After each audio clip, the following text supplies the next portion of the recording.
This happened back in the summer of 2019, when I was 17. My best friend Jake invited me to spend a week with him and his family at their cabin up in northern Michigan. It was pretty secluded, surrounded by thick woods, maybe half a mile from the nearest neighbor. There was no cell service out there, but they had Wi-Fi, so we weren't completely cut off. The first couple days were normal. We'd hang out, play games, make dumb fires in the backyard, just chill stuff. But one night, things got weird. It was around 2 a.m. Jake and I were still up in the loft watching videos on his laptop. Everyone else had gotten in bed. That's when we heard footsteps on the porch.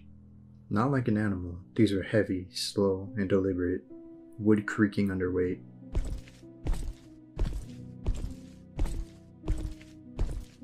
Jake muted the video, and we just sat there staring at each other, waiting to hear it again. A few seconds later, there it was. Jake whispered, "It's probably a bear." I whispered back, "Bears don't walk like that." Then something knocked on the front door. Not hard, just 3 soft knocks. We didn't move, we didn't speak, we didn't even breathe. The knocking stopped after maybe 10 seconds. Then we heard the footsteps again, this time circling around the side of the cabin. Jake grabbed his dad's old hunting rifle from the wall. It wasn't loaded, but whoever's out there wouldn't know that. We crept downstairs as quietly as we could. Jake's dad had set up this old security system connected to the cabin Wi-Fi. 4 small cameras that fed to a screen by the kitchen. We turned it on. The feed from the front porch was just empty. No one there. The side yard? Nothing. Jake was visibly confused, but I noticed something weird. In the bottom corner of the screen, the timestamp said 2:13, but when I looked at my phone, it was 2:14, so the feed was lagging by about 40 seconds. I told Jake, and he froze. Then we heard it again. He turned the camera to the rear angle and we watched, in real time, as the figure walked past the window. Just tall enough for the head to be out of frame, wearing something dark, not running, just walking. We didn't sleep that night. Jake sat by the door with the unloaded rifle. I stayed on the couch, heart pounding till the sun came up. The next morning, Jake's dad checked the property, but found no footprints, not even near the soft ground by the fire pit. We ended up leaving a day early. A few weeks later, Jake texted me a screenshot from the camera system's app. It showed a motion alert from the porch. The timestamp was 2:13 a.m., 1 week after we left.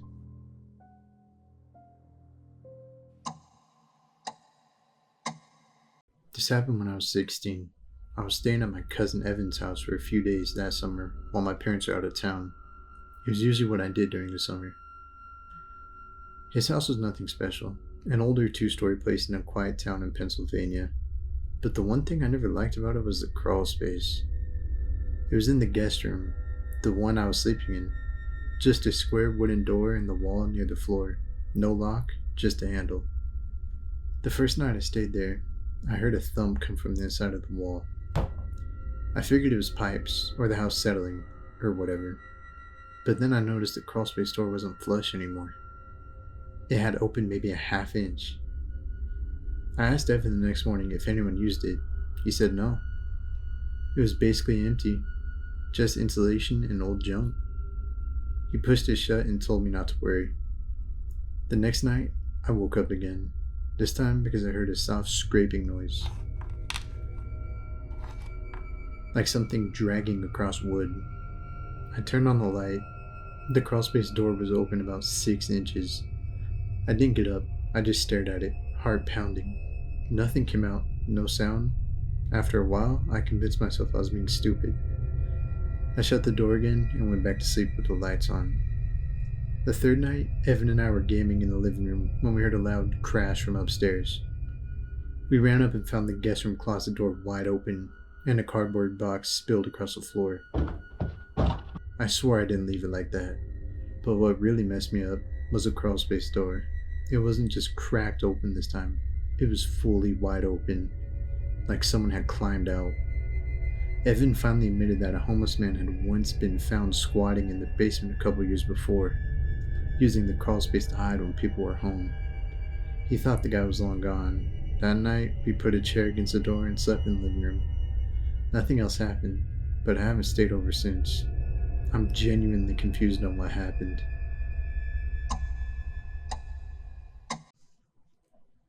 We were 3 days into a summer road trip. Just me and my girlfriend Maya.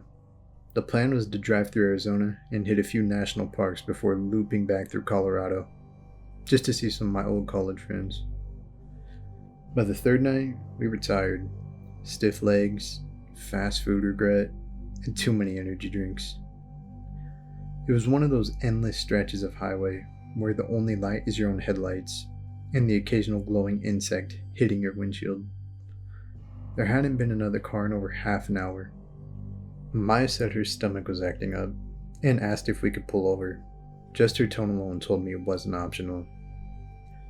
I spotted a rest stop a couple miles down. No gas station, just a cracked parking lot, 2 vending machines, and a sad-looking building with flickering yellow lights. The bathrooms were split. One door said men, and the other said women in faded paint. "Be quick," I said, trying to joke. This place is straight out of a horror movie. She smirked and got out. I left the car running and leaned back, scrolling through my phone. Reception was garbage, but I could load a few TikToks if I held the phone just right. 5 minutes passed. I glanced at the building, still nothing. Then 10 minutes. By 15 minutes, I started feeling it, that little nudge of worry you try to shake off. It's probably nothing. Maybe her stomach still hurt. Maybe the place was disgusting, and she didn't want to touch anything. I gave her another minute, then turned the music down and rolled down the window. That's when I heard it, a sharp creak, like a metal door slowly opening.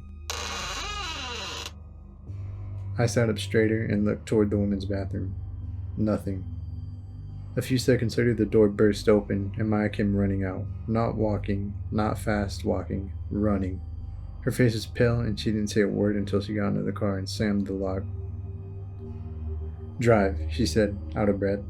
I asked her what happened. She said, "Just go." So I did. For the first few miles, she was completely silent.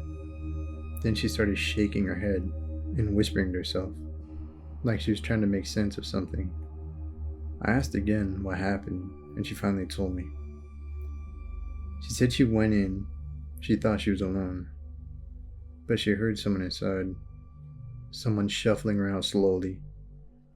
When she looked under the stall door, she saw a pair of work boots, big ones, but they weren't moving, just standing there. She thought someone was trying to hide, like pressing against the wall to avoid being seen. But when she climbed up to look over the stall, there was no one there. The stall was empty. Only the boots were still in there, sitting perfectly in place like someone had set them down there to be seen. That's when she heard something behind her, outside the bathroom. She didn't wait, she ran. At first, I thought it sounded like she just freaked herself out. Overactive imagination, right? But the way she said it, her voice was shaking, and Maya's not someone who scares easy. I'd seen her kill a spider with her bare hands once, and I couldn't even do that. Later that night, we got to a motel. While she was in the shower, I couldn't shake that weird feeling, so I looked up the name of the rest stop. Just out of curiosity, pretty much. I didn't expect to find anything, but I did. 2 stories, both buried in old local news blogs, one from 2020 and one from last summer. In both cases, a young woman had disappeared while stopping at that exact rest area. Both were on road trips. Both had their boyfriends waiting in the car. Neither was found. When Maya came out the bathroom that night, she didn't say anything. She just crawled into bed next to me facing the wall. I didn't tell her what I read. I didn't want to scare her more. But I haven't stopped thinking about it since. It could have been bad.